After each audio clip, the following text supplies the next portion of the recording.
ಶ್ರೀ ಗುರುಭ್ಯೋ ನಮಃ ಪರಮಗುರುಭ್ಯೋ ನಮಃ ಶ್ರೀಮದಾನಂದತೀರ್ಥ ಭಗವತ್ಪಾದಾಚಾರ್ಯ ಗುರುಭ್ಯೋ ನಮಃ. ವ್ಯಾಸಾಯ ಭವನಾಶಾಯ ಶ್ರೀಶಾಯ ಗುಣರಾಶಯೇ ಹೃದಯಾಯ ಶುದ್ಧ ವಿದ್ಯಾಯ ಮಧ್ವಾಯ ಚ ನಮೋ ನಮಃ. ಭೀಮಸೇನ ಚಿಂತನದಲ್ಲಿ ಅಜಗರನ ಶಾಪ ವಿಮೋಚನೆ ಆದ ಮೇಲೆ ಎಲ್ಲ ಪಾಂಡವರು ಕೂಡ ಹಿಮಾಲಯದ ತಪ್ಪಲಿನಲ್ಲಿ ಪಾಂಡವರು ವಿಹರಿಸ್ತಾ ಆರಾಮಾಗಿದ್ದರು ಅಂತ ನೋಡಿದ್ವಿ. ಅಲ್ಲಿಂದ ಮುಂದೆ ಜಯದ್ರಥನ ಪ್ರಸಂಗ ಬರುತ್ತೆ. ಇದು ಯುದ್ಧಕ್ಕೂ ಮುಂಚೆ ಒಂದು ಬಾರಿ ಈ ಒಂದು ಅಭಿಮನ್ಯುವಿನ ಒಂದು ಕೊಲೆಯ ಸಂಚಿಗೆ ಇದೇ ನಾಂದಿ ಅಂತ ನೋಡ್ಬೋದು. ಜಯದ್ರಥ ದ್ರೌಪದಿಯನ್ನು ಅಪಹಾರ ಮಾಡುವಂಥದ್ದು, ಅದಾದ ಮೇಲೆ ಅವನನ್ನು ಹಿಡಿದು ಎಲ್ಲರ ಮುಂದೆ ಅವಮಾನ ಮಾಡುವಂಥದ್ದು ಪಾಂಡವರು ಜಯದ್ರಥನಿಗೆ. ಆ ಒಂದು ಸೇಡೆ ಇದಕ್ಕೆ ಕಾರಣ. ಅದನ್ನು ಮುಂದೆ ನೋಡೋಣಂತೆ. ಈಗ ಈ ಜಯದ್ರಥ ಒಬ್ಬ ಹೆಣ್ಮರುಳ, ಅವನು ಓಮನೈಸರ್. ಅವನು ಪುನಃ ಕಾಮ್ಯಕ ವನದಲ್ಲಿ ಪಾಂಡವರು ಬಂದು ವಾಪಸ್ಸು ಹಿಮಾಲಯದಿಂದ ಕೃಷ್ಣ ಸತ್ಯಭಾಮೆಯರೊಂದಿಗೆ ಪಾಂಡವರನ್ನು ಕಾಣಲು ಬರ್ತಾನಲ್ಲಿಗೆ. ಅಲ್ಲಿ ವಿಹರಿಸ್ತಾ ಇರ್ತಾರೆ, ಅಲ್ಲಿ ಇರ್ತಾರೆ ಸುಮಾರು ಹೊತ್ತು. ಅವ್ರ ಜೊತೆಗೆ ಕೃಷ್ಣ ಮತ್ತು ಸತ್ಯಭಾಮೆ ಅವ್ರನ್ನ ನೋಡೋಕ್ಕೆ ಬಂದಾಗ ಸತ್ಯಭಾಮೆ ದ್ರೌಪದಿಯನ್ನು ಕೇಳ್ತಾಳೆ, ನೀನು ಈ 5 ಜನ ಗಂಡಂದಿರನ್ನು ಹೇಗೆ ನಿನ್ನ ಹದವಸ್ತಲ್ಲಿ ಅಥವಾ ನಿನ್ನ ಒಂದು ಅಂಕೆಯಲ್ಲಿ ಇಟ್ಕೊಂಡಿದ್ದೀಯಾ? ನೀನೇನು ಹೇಳಿದ್ರು ಕೇಳ್ತಾರಲ್ಲ ಇವರು. 5 ಜನ ಗಂಡಂದ್ರಿದ್ದಾರೆ, ಎಲ್ಲರೂ ನೀನು ಹೇಳ್ದಾಗೆ ಕೇಳ್ತಾರೆ. ನನಗಿರೋನು ಒಬ್ಬನೇ ಗಂಡ ಇವನು, ನಾನು ಏನು ಹೇಳಿದ್ರು ಕೇಳಲ್ಲ ಅಂತ ತಮಾಷೆಯಾಗಿ ಕೇಳ್ತಾಳೆ ಸತ್ಯಭಾಮೆ. ಅದಕ್ಕೆ ಅವಳು ಡಿಫ್ರೆಂಟ್ ಆದ ಉತ್ತರವನ್ನು, ದೀರ್ಘವಾದ ಉತ್ತರವನ್ನು ಮಹಾಭಾರತದಲ್ಲಿ ಶ್ಲೋಕಗಳಲ್ಲಿ ಕೊಟ್ಟಿರೋವಂಥದ್ದನ್ನು ನಾವು ಮಹಾಭಾರತ ಶ್ಲೋಕಗಳಲ್ಲಿ ನೋಡ್ಬೋದು. ಅದು ಇಲ್ಲಿ ಅಷ್ಟು ಪ್ರಸ್ತುತ ಅಲ್ಲ, ಯಾಕಂದರೆ ನಾವು ನೋಡ್ತಿರೋದು ಭೀಮಸೇನನ ಚಿಂತನ. ಆದಾಗ ಅದಕ್ಕೆ ಉತ್ತರವನ್ನು ಕೊಡ್ತಾಳೆ ದ್ರೌಪದಿ. ಅಲ್ಲಿಂದ ಮುಂದೆ ಅನಂತರ ಏನಾಗತ್ತೆ ಅಂದರೆ, ಮಾರ್ಕಂಡೇಯರು ಅಲ್ಲಿಗೆ ಬರ್ತಾರೆ. ಅಲ್ಲಿ ಬಂದು ಅವರ ಶಿಷ್ಯರ ಜೊತೆ ಅನೇಕ ಒಂದು ವಿಚಾರಗಳನ್ನು ತಿಳಿಸ್ಕೊಡೋದಕ್ಕೋಸ್ಕರ ಬರ್ತಾರೆ ಮಾರ್ಕಂಡೇಯ ಮುನಿಗಳು. ಅವರಿಗೆಲ್ಲ ಅದರ ಶಿಷ್ಯ ಪರಿವಾರಕ್ಕೆಲ್ಲ ಊಟೋಪಚಾರಗಳನ್ನು ಮಾಡೋದಕ್ಕೋಸ್ಕರವಾಗಿ 5 ಜನ 5 ಕಡೆಗೆ ಆಹಾರವನ್ನು ಸಂಗ್ರಹಿಸಿ ತರಕ್ಕೋಸ್ಕರ ಪಾಂಡವರು ಹೊರಡ್ತಾರೆ. ಸಾಮಾನ್ಯವಾಗಿ ಒಬ್ಬರು ಅಥವಾ ಇಬ್ಬರು ಹೋಗ್ತಾ ಇರ್ತಾರೆ ಪ್ರತಿ ಸರ್ತಿ. ಇವತ್ತು ಹೆಚ್ಚು ಜನ ಇದ್ದಿದ್ದರಿಂದ ಹೆಚ್ಚು ಆಹಾರ ಸಂಗ್ರಹ ಆಗಬೇಕಾಗಿರುತ್ತೆ ಎಲ್ರಿಗೂ ಊಟೋಪಚಾರಕ್ಕೋಸ್ಕರ. ಅದಕ್ಕೋಸ್ಕರ ಅಂತ ಹೋಗ್ತಾರೆ. ಅಲ್ಲಿ ಈ ಕಡೆ ಇವರು ಋಷಿಗಳೆಲ್ಲ ಸ್ನಾನ ಸಂಧ್ಯಾದಿಗಳನ್ನು ಮಾಡ್ಕೊಂಡು ಬರ್ತೀವಿ ಅಂತ ಅವ್ರು ಹೋಗಿರ್ತಾರೆ. ಇಲ್ಲಿ ಶಿಬಿರದಲ್ಲಿ ಬರೀ ದ್ರೌಪದಿ ಮತ್ತು ಅವಳ ಸಾಕು ತಾಯಿ ಮತ್ತು ದೌಮ್ಯಾಚಾರ್ಯರು 1-2-3 ಜನ ಅವ್ರ ಸೇವಕರು ಇರ್ತಾರೆ ಅಷ್ಟೇ, ಹೆಣ್ಣು ಸೇವಕರು. ಅವ್ರಿಗಾಗಿ ಅದನ್ನು ಇರುತ್ತೆ ಅಲ್ಲಿ. ಸೊ ಹಾಗಾಗಿ ಈ ಒಂದು ಉಪದೇಶವನ್ನು ಮಾರ್ಕಂಡೇಯ ಮುನಿಗಳು ಸಮಾಧಿ ಭಾಷೆ, ದಾರ್ಶನಿಕ ಭಾಷೆ ಹಾಗೂ ಗುಹ್ಯ ಭಾಷೆಗಳಲ್ಲಿ ಕೊಟ್ಟರು ಅಂತ ಹೇಳಿ 3 ಥರದಲ್ಲಿ ಇದನ್ನು ಅರ್ಥಾನುಸಂಧಾನ ಮಾಡಬೇಕು ಅಂತ ಮಹಾಭಾರತದ ಶ್ಲೋಕಗಳು ವಿವರಣೆ ಮಾಡುತ್ತೆ. ಅಲ್ಲಿಂದ ಮುಂದೆ ಅದಾದಾಗ ಆಹಾರ ತರಕ್ಕೆ ಹೋದಾಗ ಈ ಕಡೆಯಿಂದ ಏನಾಗುತ್ತೆ, ಇವನು ಜಯದ್ರಥ ಯಾವುದೋ ಒಂದು ಸ್ವಯಂವರಕ್ಕೋಸ್ಕರ ಹೋಗ್ತಾ ಇರ್ತಾನೆ. ಅದು ಸಾಲ್ವ ದೇಶದಲ್ಲಿ ಆ ಸ್ವಯಂವರ ಏರ್ಪಾಟಾಗಿ ಘೋಷಣೆ ಆಗಿರುತ್ತೆ. ಅದನ್ನು ಕೇಳಿದಂತಹ ದುರ್ಯೋಧನನ ತಂಗಿ ದುಶ್ಶಲೆಯ ಗಂಡ ಅವನು. ದುರ್ಯೋಧನನ ತಂಗಿಯನ್ನು ಜಯದ್ರಥ ಮದುವೆ ಆಗಿರ್ತಾನೆ. ಸಿಂಧು ಸೌರವೀರದ ರಾಜ ಅವನು ಜಯದ್ರಥ. ಅದು ಈಗಿನ ಪಾಕಿಸ್ತಾನಕ್ಕೆ ಸೇರುವಂಥದ್ದು. ಆ ಕಾಲದಲ್ಲಿ ಪ್ರಸಿದ್ಧವಾದಂತಹ ಭೂಭಾಗ ಅದು. ಎಲ್ಲ ಕ್ಷತ್ರಿಯರು ಕೂಡ ಹೋದಂತೆ ಇವನು ಕೂಡ ಅಲ್ಲಿಂದ ತನ್ನವರೊಂದಿಗೆ ಕರ್ಕೊಂಡು ಅಲ್ಲಿ ಆ ಸ್ವಯಂವರಕ್ಕೆ ಹೋಗಿರ್ತಾನೆ. ಮುಖ್ಯವಾಗಿ ಶಿಬಿ ದೇಶದ ರಾಜಕುಮಾರ ಕೋಟಿಕಾಶ್ಯ ಕೂಡ ಅಲ್ಲಿ ಸೇರಿರ್ತಾನೆ. ಕಾಮ್ಯಕ ಶಿಬಿಯ ಮಗ ಮತ್ತು ಶೈಬ್ಯ ಬೇರೆ ಇದ್ದಾನೆ. ಅದಲ್ಲ ಇದು, ಶೈಬ್ಯ ಅಲ್ಲ ಇದು ಶಿಬಿ ದೇಶದ ಮಗ ಕೋಟಿಕಾಶ್ಯ. ಅವನು ಕಾಮ್ಯಕವನದ ಮೂಲಕವೇ ಹೊರಟಿರ್ತಾರೆ. ಅವರು ಅದೇ ದಾರಿಯಲ್ಲಿ ಪಾಂಡವರ ಆಶ್ರಮದ ಪಕ್ಕದಲ್ಲೇ ಹೋಗ್ತಾ ಇರ್ತಾರೆ. ಅದಾದಾಗ ಇದು ಯಾರದಿದು ಆಶ್ರಮ ನೋಡ್ಬಾ ಅಂತ ಜಯದ್ರಥ ನೋಡ್ತಾ ಅಷ್ಟರಲ್ಲಿ ಆ ಒಂದು ಬಗ್ಗಿ ನೋಡಿದಾಗ ಒಬ್ಬಳೇ ನಿಂತಿದ್ದಂತಹ ಒಂದು ಚೆಲುವಿನ ಗಣಿ, ಸೌಂದರ್ಯದ ಗಣಿಯಾದಂತಹ ದ್ರೌಪದಿ ಅವನ ಕಣ್ಣಿಗೆ ಬಿದ್ದುಬಿಡ್ತಾಳೆ.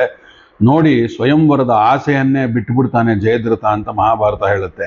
ಬಿಟ್ಟುಬಿಟ್ಟು ಅವನ ಮನಸ್ಸಿನಲ್ಲಿ ಏನು ಅನ್ಕೋತಾನೆ ಅಂದರೆ, ಅಲ್ಲಿಗೆ ಹೋದರೆ ಸ್ವಯಂವರಕ್ಕೆ ಆದರೂ ಆಗತ್ತೆ, ಆಗದೇ ಇದ್ರೂ ಇಲ್ಲ, ಆದ್ರೂ ಇಷ್ಟು ಚಂದದಾದ ಹುಡುಗಿ ಇರೋದಿಲ್ಲ ಅವಳು ಅಂತ ಹೇಳಿ ತೀರ್ಮಾನ ತಗೋತಾನವನು. ತಕ್ಷಣಕ್ಕೆ ಕೋಟಿಕಾಶ್ಯನನ್ನು ಕಳಿಸ್ತಾನೆ, ಹೋಗು ಯಾರವಳು ಅಂತ ವಿಚಾರಿಸ್ಕೊಂಡು ಬಾ ಅಂತ ಹೇಳಿ. ಮದುವೆ ಹೋಗೋದು ವ್ಯರ್ಥ ಅಂತ ತೀರ್ಮಾನ ಮಾಡ್ತಾನೆ. ಅಲ್ಲಿಂದ ಕೋಟಿಕಾಶ್ಯ ರಥದಿಂದ ಹಾರಿ ದ್ರೌಪದಿ ಬಳಿ ಬರ್ತಾನೆ. ಹೆಣ್ಣು ಹುಲಿ ಹತ್ರ ನರಿ ಬಂದಂತೆ ಬರ್ತಾನೆ ಅಂತ ಮಹಾಭಾರತದ ಶ್ಲೋಕ ವರ್ಣಿಸುತ್ತೆ. ಬಂದು ಕೇಳ್ತಾನೆ, ಅಲ್ಲಿ ರಥದಲ್ಲಿ ಕುಳಿತಿರುವಂಥವನು ಜಯದ್ರಥ ಅಂಥೇಳಿ. ನೀನು ಕೇಳಿರಬಹುದಾದಂತಹ ಸಿಂಧು ದೇಶದ ಸೌರವೀರ ದೇಶದ ರಾಜ ಅವನು. ನಾನು ಶಿಬಿ ದೇಶದ ರಾಜನ ಮಗ ಕೋಟಿಕಾಶ್ಯ ಅಂಥೇಳಿ. ಮದುವೆ ಆಗಿದೆಯಾ ನಿನಗೆ ಅಂತೆಲ್ಲ ವಿಚಾರ ಮಾಡ್ತಾನೆ. ಆಗ ದ್ರೌಪದಿ ಏನು ಹೇಳ್ತಾಳೆ ಅಂದರೆ, ನಾನು ದ್ರುಪದನ ಮಗಳು, ನನ್ನನ್ನು ಜನರು ಕೃಷ್ಣ ಅಂತ ಕರೀತಾರೆ, ನಾನು 5 ಗಂಡಂದಿರ ಹೆಂಡತಿ, ನಿನಗೂ ಗೊತ್ತಿರ್ಬೋದು, ಇಂದ್ರಪ್ರಸ್ಥದಲ್ಲಿ ರಾಜ್ಯ ಕಟ್ಟಿದಂಥವರು ಪಾಂಡವರ ಹೆಂಡತಿ ನಾನು ಅಂತ ಹೇಳ್ತಾಳೆ. ಜಯದ್ರಥ ನಿನಗೆ ಗೊತ್ತಿರ್ಬೋದು ಅಂತ ಹೇಳಿ ಕೋಟಿಕಾಶ್ಯ ಹೇಳಿದ್ರೆ, ಆಗ ಅವಳು ಹೇಳ್ತಾಳೆ, ಎಂಥ ಉತ್ತರ ನೋಡಿ, ನನಗೆ ಗೊತ್ತಿರಲೇಬೇಕಾದ ಗಂಡಸರು 5 ಜನ, ಅವರು ನನ್ನ ಗಂಡಂದರು ಪಾಂಡವರು, ಅವರನ್ನು ಬಿಟ್ಟು ನನಗೆ ಬೇರೆ ಯಾರೂ ಗೊತ್ತೂ ಇಲ್ಲ, ಬೇಕಾಗೂ ಇಲ್ಲ ಅಂತ ಹೇಳ್ತಾಳೆ. ಜಯದ್ರಥನಿಗೆ ವಿಷಯ ತಿಳಿಸ್ತಾನೆ ಬಂದು ಕೋಟಿಕಾಶ್ಯ. ಇವಳನ್ನು ನೋಡಿದ ಮೇಲೆ ಬೇರೆ ಹೆಂಗಸರನ್ನ ನೋಡೋದು ಕೂಡ ವೇಸ್ಟು ಅನ್ನೋ ತೀರ್ಮಾನಕ್ಕೆ ಬಂದುಬಿಟ್ಟಿರ್ತಾನೆ ಜಯದ್ರಥ. ಇವಳನ್ನು ಬಿಟ್ಟು ಬೇರೆ ಯಾರನ್ನೂ ನೋಡದಷ್ಟು ಒಂದು ಕಾಮಪರವಶನಾಗಿಬಿಟ್ಟಿರ್ತಾನೆ. ಬೇಗ ಹೇಳಪ್ಪ ಇವಳು ಯಾರು ಅಂತ, ಬೇಗ ಹೇಳು ಅಂತ ಒಂದು ಅಸಹ್ಯವಾದ ಒಂದು ವಿಚಾರವನ್ನು ಮಂಡಿಸ್ತಾ ಕೇಳ್ತಾನೆ ಜಯದ್ರಥ ಸ್ಥಿತಿಯಲ್ಲಿ.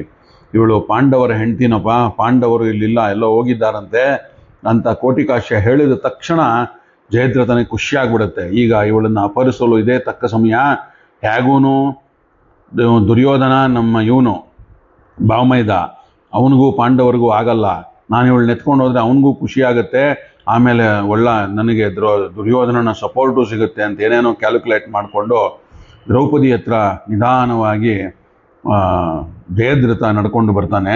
ಮಹಾಭಾರತದ ಶ್ಲೋಕ ಅದನ್ನು ಹೀಗೆ ವಿವರಿಸುತ್ತೆ. ಸಿಂಹದ ಗುಹೆಗೆ ತೋಳ ನಿಧಾನವಾಗಿ ಬಂದಂತೆ ಜಯದ್ರಥ ಹೊಕ್ಕು ಬಂದ ಅಂತ ವ್ಯಾಸರು ಹೇಳ್ತಾರೆ ಭಾರತದ ಶ್ಲೋಕದಲ್ಲಿ. 7 ಜನ ಒಟ್ಟಿಗೆ ಬಂದಿರ್ತಾರೆ. ದ್ರೌಪದಿ ಬಳಿ ಒಬ್ಬನೇ ಹೋಗಲು ಅವನಿಗೆ ಧೈರ್ಯ ಇರೋದಿಲ್ಲ ಅಂತ ವ್ಯಾಸರು ವರ್ಣನೆ ಮಾಡ್ತಾರೆ. ಕ್ಷೇಮನ ನಿನಗೆ, ನೀನು ಪಾಂಡವರ ಪತ್ನಿಯಂತೆ ಕೇಳ್ಪಟ್ಟೆ ಕೋಟಿಕಾಶ್ಯನಿಂದ, ಅವರು ಕ್ಷೇಮದಿಂದಿದ್ದಾರೇನೋ, ಎಲ್ಲ ಚೆನ್ನಾಗಿದ್ದಾರಾ ನಿನ್ನ ಗಂಡಂದ್ರು ಅಂತ ಕೇಳ್ತಾನೆ. ಎಲ್ಲ ಕ್ಷೇಮವಾಗಿದ್ದಾರೆ ಅಂತ ಹೇಳ್ತಾಳೆ. ನಾನು ಕ್ಷೇಮವಾಗಿದ್ದೀನಿ ಅಂತ. ಅವಳಿಗೆ ಎಷ್ಟು ಐಡಿಯಾ ಇರೋದಿಲ್ಲ, ಇವನು ಬಂದು ನನ್ನನ್ನು ಈ ಥರ ಇದು ಮಾಡ್ತಾನೆ ಅಂಥೇಳಿ, ಕದ್ಕೊಂಡು ಹೋಗೋಕ್ಕೆ ಬಂದಿದ್ದಾನೆ ಅಂತ. ಅತಿಥಿಯ ಸತ್ಕಾರ ಮಾಡೋದು ಗೃಹಿಣಿ ಕರ್ತವ್ಯ. ಅದನ್ನೇನೇನು ಬೇಕೋ ಎಲ್ಲ ಕಾಲು ನೀರು ಕೊಟ್ಟು, ಸ್ವಲ್ಪ ತಿನ್ನೋದಕ್ಕೆ ಕುಡಿಯೋದಕ್ಕೆಲ್ಲ ಕೊಟ್ಟು ಎಲ್ಲ ಮಾಡ್ತಾಳೆ. ಹಿಂದೆ ಅತಿಥಿಗಳು ಬಂದರೆ 2 ಪಾತ್ರೆಯಲ್ಲಿ ನೀರು ಕೊಡ್ತಾಯಿದ್ರು, ಒಂದು ಕೈ ಕಾಲು ತೊಳ್ಕೊಳ್ಳಿಕ್ಕೆ, ಒಂದು ಮುಖ ತೊಳ್ಕೊಳ್ಳಿಕ್ಕೆ. ಅದೇ ಥರ ಮಾಡ್ತಾಳೆ ಅವಳು. ಅದೆಲ್ಲ ಆದಮೇಲೆ ಜಯದ್ರಥ ಸಣ್ಣದಾಗಿ ಸ್ವರ ಎತ್ತಿಸ್ತಾನೆ, ಬದಲಾಯಿಸ್ತಾನೆ. ನೀನು ಇಷ್ಟು ಚಂದ ಇದ್ದೀಯಲ್ಲ, ಬರೀ ಸುಖ ಪಡಬೇಕಾದಂಥವಳಪ್ಪ ನೀನು, ಕಾಡಿನಲ್ಲಿ ಸವಿಯಬೇಕಾದಂಥವಳಲ್ಲ ನೀನು. ನನ್ನ ಜೊತೆ ಬಂದುಬಿಟ್ಟು ರಥವನ್ನು ಏರ್ಬಿಡು,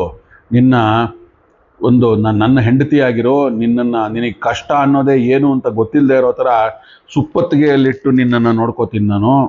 ಹಾಗಾಗಿ ನಿನಗೆ ಕಷ್ಟ ಕೊಡ್ತಿರುವ ಪಾಂಡವರನ್ನು ನೀನು ಬಿಟ್ಬಿಡು ಅಂತ ಹೇಳ್ತಾನೆ ಜಯದ್ರಥ. ಆಗ ಇವಳಿಗೆ ಎಲ್ಲವೂ ಅರ್ಥವಾಗುತ್ತೆ, ಸ್ಪಷ್ಟವಾಗುತ್ತೆ. ಅಷ್ಟು ಹೇಳಿದಾಗ ದ್ರೌಪದಿ, ನಾನು ನಿನಗೆ ಸೊಪ್ಪಾಕೊಳ್ಳಲ್ಲಪ್ಪ, ನಾನು ಮಹಾವೀರ 5 ಜನ ಗಂಡಂದಿರ ಪತ್ನಿ, ಅವರಿಗೆ ಸುದ್ದಿ ತಿಳಿದ್ರೆ ನಿನ್ನನ್ನು ಉಳಿಗಾಲ ಇಲ್ಲ, ಪೀಸ್ ಮಾಡಿಬಿಡ್ತಾರೆ ಬಂದು. ಅದರಿಂದ ಮೊದಲು ಈ ಕ್ಷಣಕ್ಕೆ ಇಲ್ಲಿಂದ ಹೊರಟು ಹೋಗು. ಅವ್ರು ಯಾವ ಕ್ಷಣದಲ್ಲಾದರೂ ಬಂದರೆ ನಿನ್ನ ಕತೆ ಮುಗಿದೋಗುತ್ತೆ, ಇವತ್ತೇ ಕೊನೆ ದಿನ ಆಗ್ಬಿಡುತ್ತೆ ನಿಂದು, ಹೊರಟೋಗು ಅಂತ ಹೇಳ್ತಾಳೆ. ಆಗ ಜಯದ್ರಥ ದ್ರೌಪದಿ ಉತ್ತರೀಯವನ್ನು ಹಿಡಿದು ಎಳಿತಾನೆ ಅಂತ ಶ್ಲೋಕ ಹೇಳುತ್ತೆ. 2ನೇ ಬಾರಿ ಇದು ಅವಳ ಉತ್ತರೀಯಕ್ಕೆ ಕೈ ಹಾಕುವಂಥದ್ದು ಗಂಡಸರು. ಒಂದು ಸಭಾಪರ್ವದಲ್ಲಿ, ಇನ್ನೊಂದು ಇಲ್ಲಿ. ಆಗ ಅವಳು ಅದನ್ನು ಜಾಡಿಸ್ತಾಳೆ ಜೋರಾಗಿ. ಆ ಒಂದು ರಭಸಕ್ಕೆ ಜಯದ್ರಥ ಕೆಳಗೆ ಬಿದ್ದೋದ ಅಂತ ಶ್ಲೋಕ ಹೇಳುತ್ತೆ ಮಹಾಭಾರತದ್ದು. ಮತ್ತೆ ಎದ್ದು ಬಲಾತ್ಕಾರದಿಂದ ಎಳ್ಕೊಂಡು ಹೋಗಿ ಅವಳನ್ನ ರಥದಲ್ಲಿ ಎಳ್ಕೊಂಡು ಹೋಗಿ ಹಾಕ್ತಾನೆ. ಆಗ ದ್ರೌಪದಿ, ಅಲ್ಲಿ ಧೌಮ್ಯಾಚಾರ್ಯ ಇರ್ತಾರೆ ಅಂತ ಹೇಳಿದ್ನಲ್ಲ, ಯಾವಾಗಲೂ ಧೌಮ್ಯಾಚಾರ್ಯ ಇವ್ರ ಜೊತೆಗೆ ಇದ್ದುಬಿಟ್ಟಿದ್ದಂಥವ್ರು 12 ವರ್ಷಗಳ ವನವಾಸದಲ್ಲೂ. ಧೌಮ್ಯಾಚಾರ್ಯರಿಗೆ ನಮಸ್ಕರಿಸಿ ನನ್ನ ರಕ್ಷಣೆಗೋಸ್ಕರ ನನ್ನ ಹಿಂದೆ ಬನ್ನಿ ಅಂತ ಕೇಳ್ಕೊತಾಳೆ. ಧೌಮ್ಯಾಚಾರ್ಯರು ಅವ್ರ ಹಿಂದೆ ಹೊರಡ್ತಾಳೆ, ಆ ರಥದ ಹಿಂದೆ. ದ್ರೌಪದಿಯನ್ನು ಅಪಹರಿಸೋದು ನಿನ್ನ ಹಣೆಯಲ್ಲಿ ಬರೆದಿಲ್ಲಪ್ಪ, ಧಾರ್ಮಿಕ ಮನತನದಲ್ಲಿ ಬಂದ ನಿನಗೆ ಈ ಥರ ಗೌರವ ಅಲ್ಲ ಇದು, ಈ ಥರ ಮಾಡೋ ಅಂಥದ್ದು, ಬಿಟ್ಟುಬಿಡು ಅವಳನ್ನ ಅಂತ ಧೌಮ್ಯಾಚಾರ್ಯರು ಹೇಳ್ತಾರೆ, ಬುದ್ಧಿ ಹೇಳ್ತಾರೆ. ಆಗ ಯಾರು ಏನು ಹೇಳಿದ್ರು ಜಯದ್ರಥ ಕೇಳೋ ಸ್ಥಿತಿಯಲ್ಲಿರೋದಿಲ್ಲ, ಹೊರಟೇ ಬಿಡ್ತಾನವನು. ಧೌಮ್ಯಾಚಾರ್ಯರು ಅವರ ಜೊತೆ ಹಿಂದೆ ಬಂದಂಥ ಸೈನ್ಯದ ಪಾದಾಚಾರಿಗಳ ಜೊತೆ ಅವರು ಹೊರಡ್ತಾರೆ. ಏನೋ ಆಗಿ ಧರ್ಮರಾಜನಿಗೆ ಒಂದು ಕ್ಷಣ ಯಾಕೋ ಅವನ ಇಂಟ್ಯೂಷನ್ನು ಸ್ವಲ್ಪ ಎಲ್ಲೋ ಒಂದು ಗದ್ದಲ ಆಗಿದೆ ಅಂತ ಗೊತ್ತಾಗುತ್ತೆ. ಯಾವಾಗಲೂ ಧರ್ಮರಾಜನ ಇಂಟ್ಯೂಷನ್ನು ಬಹಳ ಜಾಗೃತವಾಗಿರುತ್ತೆ ಮತ್ತು ಅಷ್ಟೇ ಚೆನ್ನಾಗಿ ಕೆಲಸನೂ ಮಾಡ್ತಿರುತ್ತೆ. ಅವ್ನಿಗೇನು ಅನಿಸುತ್ತೆ ಅದು ಆಗಿ ತೀರುತ್ತಾ ಇರುತ್ತಲ್ಲಿ. ಎಲ್ಲರೂ ಬಂದು ಆಶ್ರಮದ ಬಳಿ ಸೇರ್ಕೋತಾರೆ. ರಾಜರು ತಮ್ಮ ಮಗಳನ್ನು ಮದುವೆ ಮಾಡಿಕೊಂಡಾಗ ಸಾಕು ತಾಯಿಯ ಒಟ್ಟಿಗೆ ಇರ್ತಾರೆ. ಯಾವಾಗಲೂ ಯಾಕಂದರೆ ಯಾವಾಗಲೂ ನಾವು ನೋಡ್ಕೊಳಕ್ಕಾಗಲ್ಲ ಅಂತ. ಅದೇ ತರಹ ದ್ರೌಪದಿಗೂ ಒಬ್ಬಳು ಸಾಕು ತಾಯಿ ಇರ್ತಾಳೆ. ಅವಳೊಬ್ಬಳೇ ಕೂತ್ಕೊಂಡು ಅಳ್ತಾ ಇರ್ತಾಳೆ. ಇಲ್ಲಿ ಈ ಪಾಂಡವರು ಅಲ್ಲಿಗೆ ಬಂದಾಗ ಏನಾಯಿತು ಅಂದಾಗ ಅವಳೆಲ್ಲವನ್ನು ವಿವರಿಸ್ತಾಳೆ. ಧರ್ಮರಾಜನ ಸಾರಥಿ ಇಂದ್ರಸೇನ ವಿಷಯ ಹೇಳ್ತಾಳೆ. ಇಂದ್ರನಂತಿರುವಂತಹ 5 ಮಂದಿ ಗಂಡಂದಿರನ್ನು ಪಡೆದಂಥ ದ್ರೌಪದಿ ಜಯದ್ರಥನ ಅಪಹರಿಸಿದ್ದಾನೆ ಅಂತ ದ್ರೌಪದಿಯನ್ನು ಕೂಡಲೇ ಹೋಗಿ ಅವಳನ್ನು ರಕ್ಷಿಸಿ ಅಂತ ಆ ಒಂದು ಸಾಕು ತಾಯಿ ಹೇಳ್ತಾಳೆ.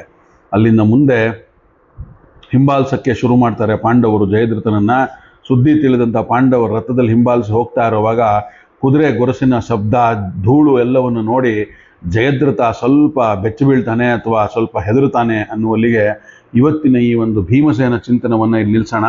ಮುಂದೆ ಜಯದ್ರಥನನ್ನು ಹಿಡಿಯೋದು, ಏನು ಮಾಡಿದ್ರು ಜಯದ್ರಥನಿಗೆ ಪಾಂಡವರು, ಅದಾದ ಮೇಲೆ ಮುಂದೆ ಏನಾಯಿತು ಅದೆಲ್ಲವನ್ನು ಕೂಡ ನಾಳೆ ದಿನ ಸಿಕ್ಕಾಗ ನೋಡೋಣ ಅಂತ ಇವತ್ತಿನ ಈ ಭೀಮಸೇನ ಚಿಂತನವನ್ನು ನನ್ನ ಗುರುಗಳಾದ ಬನ್ನಂಜೆ ಅವರಿಗೆ ಹಾಗೂ ಅವರ ಅಂತರ್ಯಾಮಿಯಾದ ಶ್ರೀಮದ್ ಆಚಾರ್ಯರು ಹಾಗೂ ಕೃಷ್ಣ ಪರಮಾತ್ಮನಿಗೆ ಪಾದಗಳಿಗೆ ಅರ್ಪಣೆಯನ್ನು ಮಾಡೋಣ.